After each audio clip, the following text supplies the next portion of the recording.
Today we continue with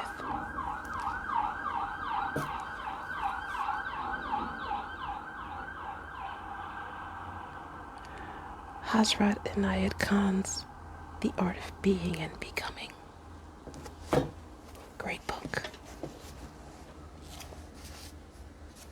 So we pick up with chapter 16. It's called Resignation.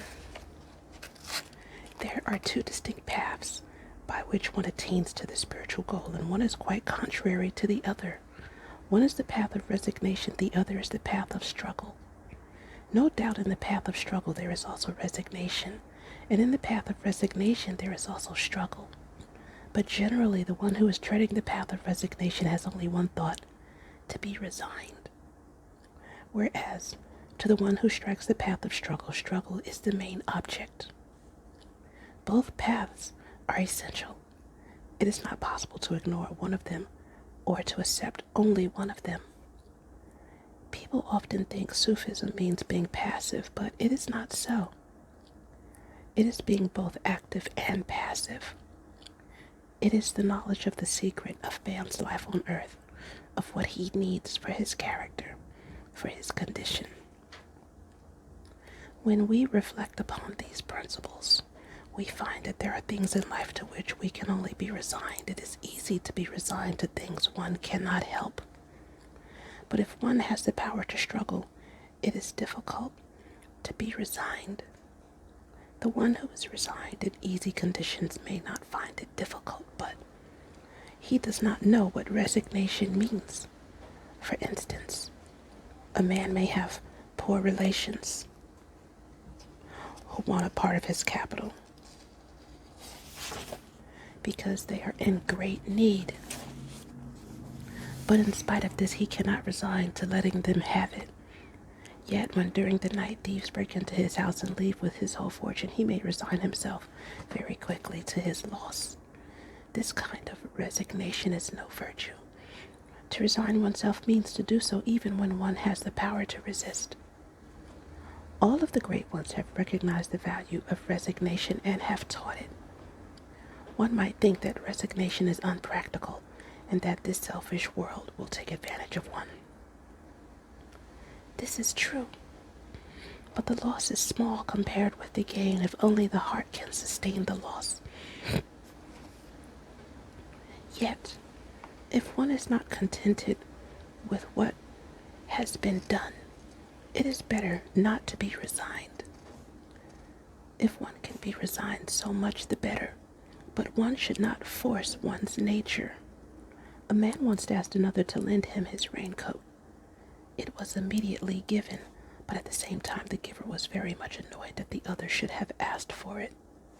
And when he himself was obliged to go out in the rain, he was vexed at having to get wet.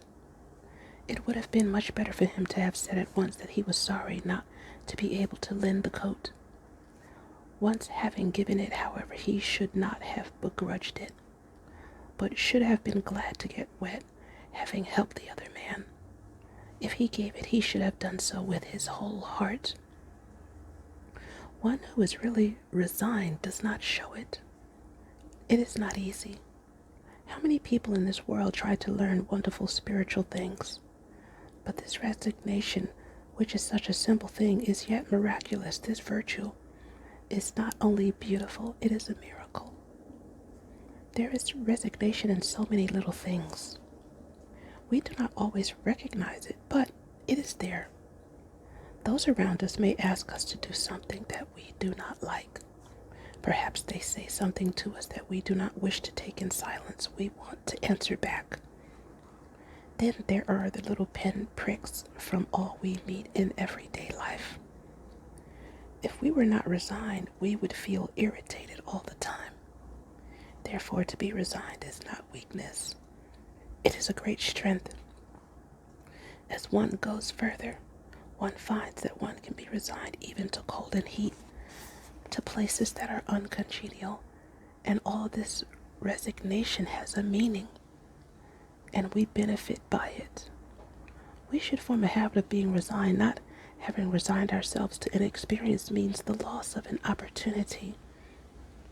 There are two forces working, the collective power and the individual power. In Sufi terms, the one is Kaza, the other Qadr. Very often the individual power will not surrender and consequently is crushed. For instance, if a man is called upon to fight for his country but says that he will not join the army, he is helpless before the might of the whole nation, however fine his idealism may be.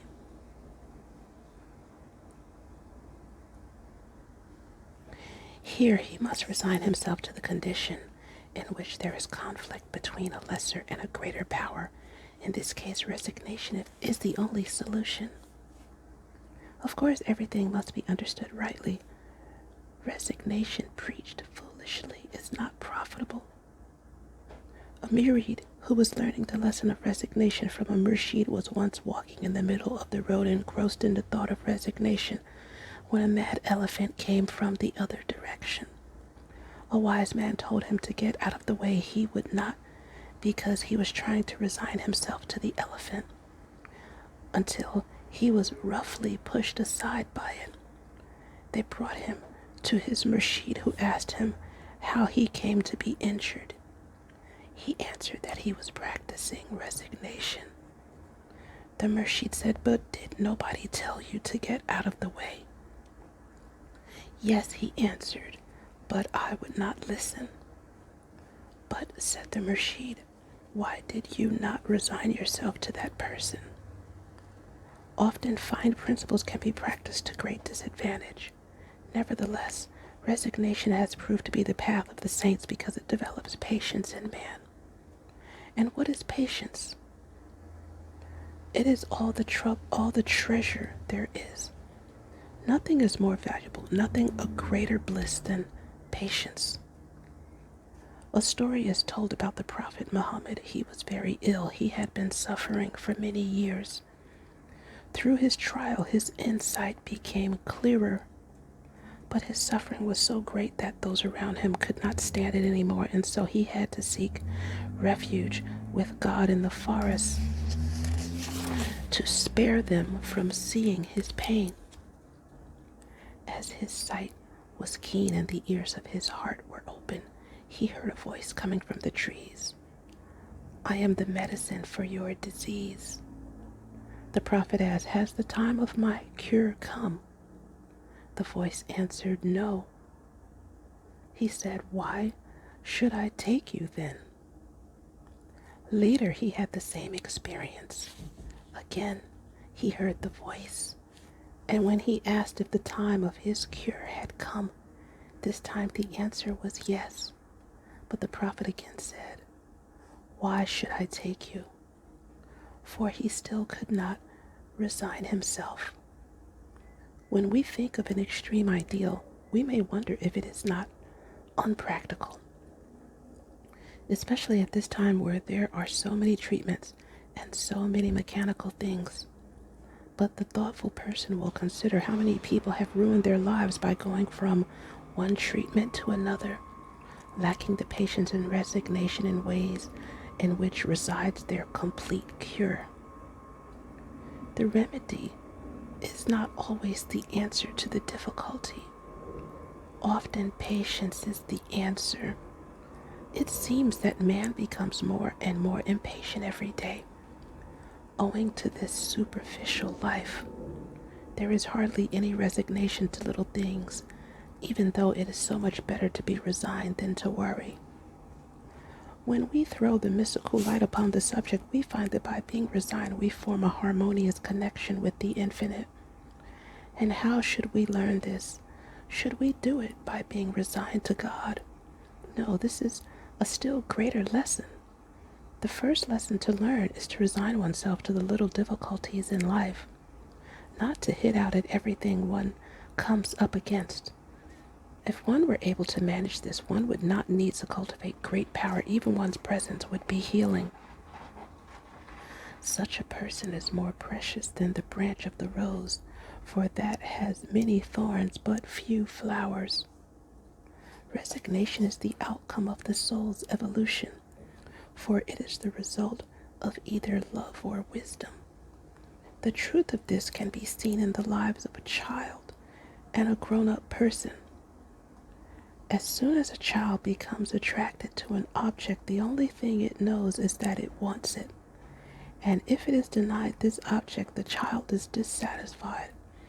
Yet as the child grows up and evolves in life, it learns resignation. That is the difference between an unripe soul and a soul advanced on the path of wisdom. For the ripened soul shows in its nature the development of the power of resignation. Man certainly has a free will, but its power is very small in comparison with the all-powerful will of God, which manifests in the form of more powerful individuals, of conditions that cannot be changed, and in many other ways. Resignation does not mean giving something up. Resignation means being contented to give it up. To be resigned means to find satisfaction in self-denial. Self-denial cannot be virtue when it is the result of helplessness and culminates in dissatisfaction. The nature of an unevolved ego is to resent everything that arises in life that hinders the accomplishment of a certain object. But when a person accepts being resigned in the face of a difficulty and at the same time feels satisfaction, then even without having accomplished his object, he has risen above it. In this way, for the truly resigned soul, even a defeat is really a success. Resignation is a quality of the saintly souls. It is bitter in taste, but sweet in result. Whatever a man's power and position in life may be, he always has to meet with a more powerful will, in whatever form it may manifest. In truth, this is the divine will. By opposing the divine will, one may break oneself, but by resigning oneself to it, one opens up a way. For resignation has the nature of water. If anything obstructs it, it takes another course, and yet it flows on, making its way so as to meet the ocean in the end. This is what the saintly souls do who tread the path of resignation and yet keep their own will alive. That will has the power to make its way.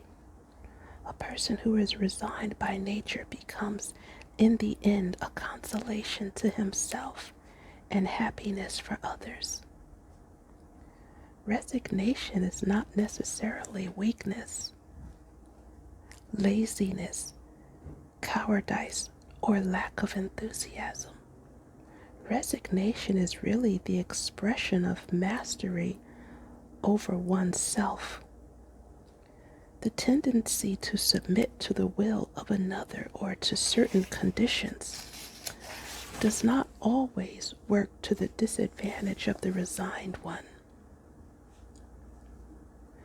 It may sometimes seem to be unprofitable, but in the end, the benefit of such a virtue is realized. Lack of power, of endurance, is the cause of souls being unready to resign themselves, for they cannot endure their pain or sustain their loss. Those who are resigned practice resignation even in the small things of everyday life. They avoid using their power of will needlessly in every little thing they do.